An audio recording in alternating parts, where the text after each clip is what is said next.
जय Hind. Dear student, online class में आपका स्वागत है। आज बात करते हैं BA first year book second geography of Rajasthan. आज का आपका टॉपिक है अफवाह प्रणाली एवं झीलें, ड्रेनेज सिस्टम एंड लेक्स। तो आज हम देखेंगे सबसे पहले जो राजस्थान की नदियाँ हैं इनको दो भागों में बांट रखा है। पहला है अरब सागर में गिरने वाली नदियाँ, दूसरा है बंगाल की खाड़ी में गिरने वाली नदियाँ। तो हम पहले बात करेंगे अरब सागर की ओर जल ले जाने वाली नदियाँ या अरब सागर में गिरने वाली नदियाँ। ठीक है, तो सबसे पहले बात कर लेते हैं अरब सागर की ओर जल ले जाने वाली नदियाँ। इसमें सबसे पहला नाम आता है लूणी नदी का। लूणी राजस्थान बांगर प्रदेश की राजस्थान बांगर प्रदेश के दक्षिण भाग में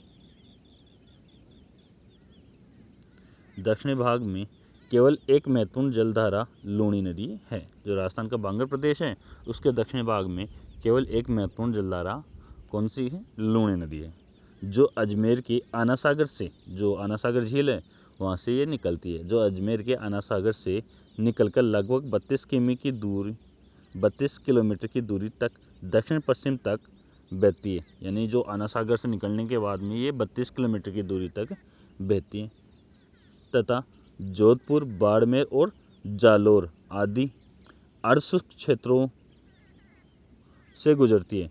यानी जब आना सागर झील से 32 किलोमीटर बहने के पश्चात ये जोधपुर, बाड़मेर और जालोर जो अर्धशुष्क प्रदेश हैं उनसे गुजरती है, यानी उन जिलों में बहती है। जो लूणी नदी कौन कौन से जिलों में बहती है? जोधपुर, बाड़मेर और जालोर।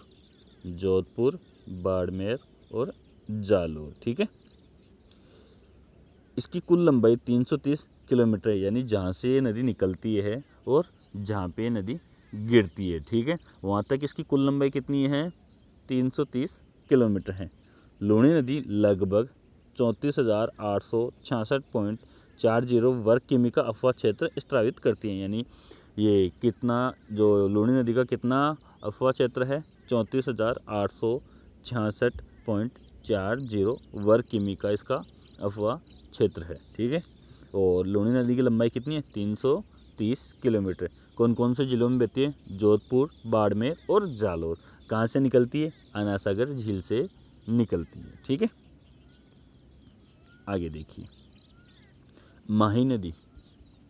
दूसरी आपकी जो नदी है वो है माही।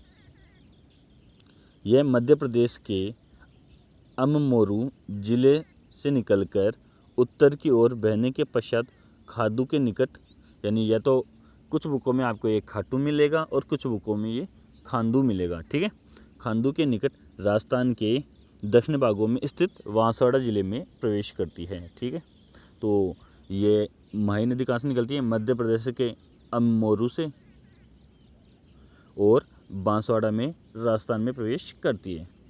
कहाँ पे? बांसवाड़ा में, खांदू के निकट राजस्थान में प्रवेश करती है। ठीक है, यह नदी नरवाली तक बहने के पश्चात दक्षिण पश्चिम दिशा की ओर लगभग, यानी यह नदी क्या है?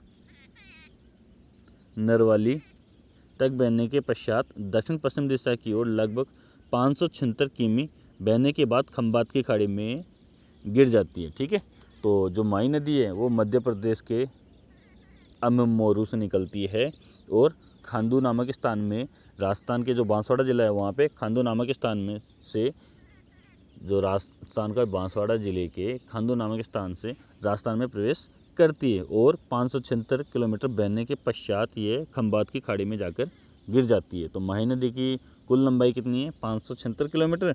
और कहाँ पे गिरती है? खंबात की खाड़ी में जाकर अपना जल गिराती है। ठीक है, यह नदी डूंगरपुर जिले की दक्षिण सीमा बनाती हुई फिर बांसवाड़ा जिले के, जो यानी डूंगरपुर की जो सीमा बनाती है और फिर बांसवाड़ा जिले के मध्य में प्रवाहित होती है। ठीक है, तो आप बात करें कि माही नदी कौन कौन से जिले में बहती है? बांसवाड़ा और डूंगरपुर में। ठीक है, प्रवाहित होती है। इसकी मुख्य सहायक नदियाँ सोम, जाखम, अनास, चाप और मोरन आदि हैं। सोम, जाखम, अनास, चाप और मोरन आदि हैं। बांसवाड़ा में इस नदी पर माही बजाज सागर बांध बनाए गए हैं। यानी जो बांसवाड़ा है वहाँ पे माही नदी पर कौन सा बांध बनाया गया है? माही बजाज सागर बांध बनाया गया है। ठीक है, इसकी सहायक नदियाँ कौन सी है माही की? सोम, जाखम, अनास, चाप और मोरन नदी है।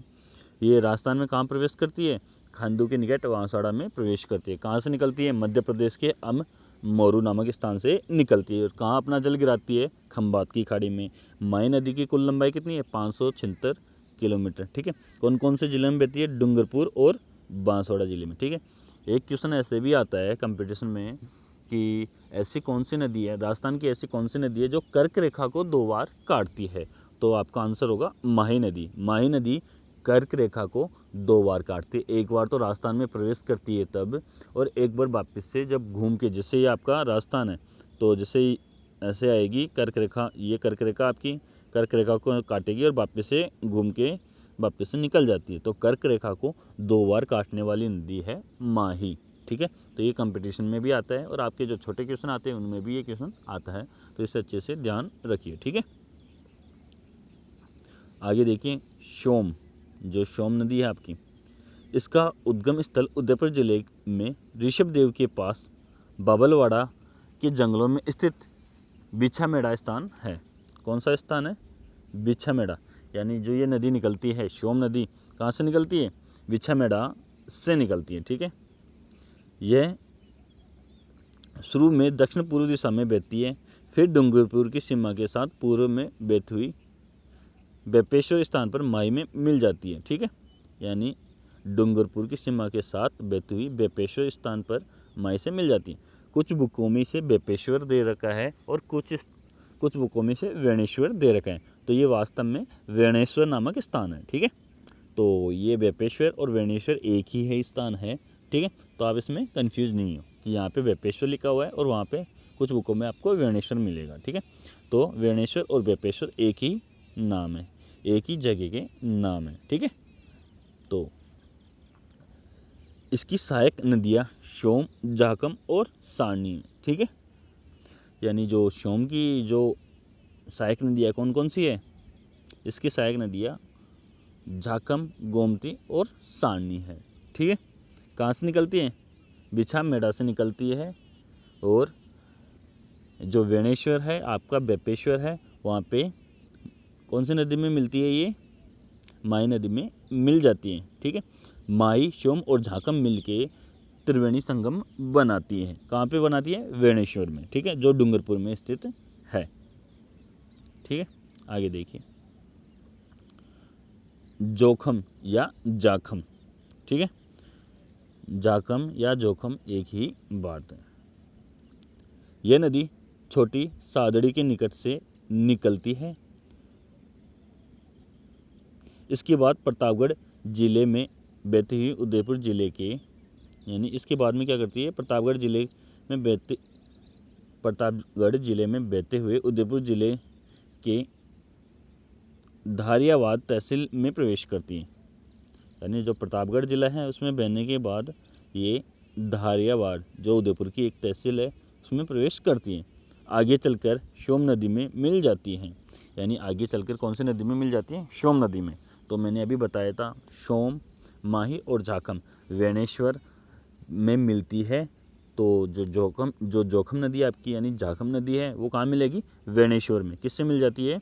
सोम नदी से। ठीक है, तो सोम, झाकम और माही ये तीनों नदी वेणेश्वर में मिलकर क्या बनाती है? त्रिवेणी संगम बनाती है। ठीक है, तो